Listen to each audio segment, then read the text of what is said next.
Update po tayo sa epekto ng bagyong Krising sa ilang lugar sa bansa. Kausapin na po natin si Pag-asa Weather Specialist Dr. John Manalo. Magandang umaga at welcome po sa Balitang Hali.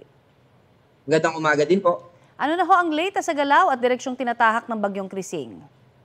Kasalukuyan po na northwestward yung movement nitong Tropical Depression Krising at gumagalaw po ito ng 25 kilometers per hour. Ito ay sa kasalukuyan na nasa 520 km east-northeast ng Huban, Sorsogon o nasa hilagang eastern part ng Bicol region.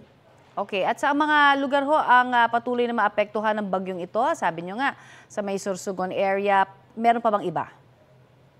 Bukod po dun sa Bicol region ay naapektuhan din po nito yung probinsya ng Aurora at Catanduanes at yung Northern Luzon. Okay, ano ang mga lugar na posible hong sumailalim ngayon sa storm warning signal? Kapag mas bumaba kasi yung movement po niya ng northwestward, tatahakin po niya yung northeastern tip o yung dulo ng Luzon. At kapag nakarating na po siya dito, bukas ng hapon, yung magiging movement niya ay westward. At kapag bahagyang mas bumaba pa yung track nitong Tropical Depression Krising, ay maaapektuhan din po yung northern part ng Central Luzon. Aha. Malaki-laki ho itong nakikita natin na scope niya. Maari pa daw lumakas ito. Ano ho ang ating nakikita ngayon? Makakaapekto ba ito dun sa sinasabi nga na ngayon pa lamang nararanasan natin dito sa Metro Manila na pabugso-bugso pa rin mga ulan?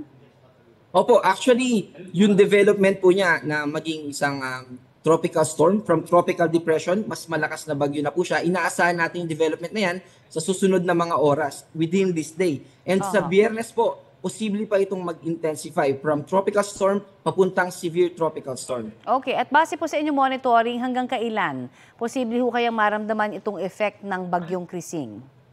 Nananatili po sa loob ng Philippine Area of Responsibility itong si Tropical Depression Krising. Kung hindi po magbabago yung bilis niya at yung track niya hanggang Saturday night, hanggang Sunday. Pero that doesn't mean na wala na po itong epekto sa ating bansa. Pwede pa rin po itong maka-apekto lalo na sa northwestern part ng Luzon hanggang sa Monday and Tuesday. Para lang ho mas maging malinaw sa ating mga manonood, pag sinabi ho natin maaari ito maging severe tropical depression, gaano kalakas ba yon?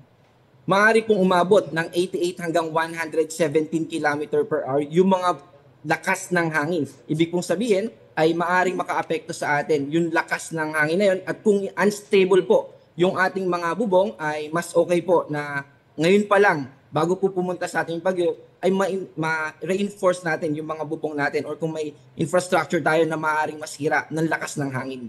Meron na rin ho ba kayong mga warning para dun sa mga maglalayag? Ano ho ba ang ating update dyan? Opo, meron po tayong itinaas na storm surge warning lalo na sa northeastern part ng Northern Luzon. At hindi po natin ina-advise na maglayag yung ating mga kababayan lalo na kung maliit yung sasakyang pandagat na ginagamit natin or yung mga motorboat lang.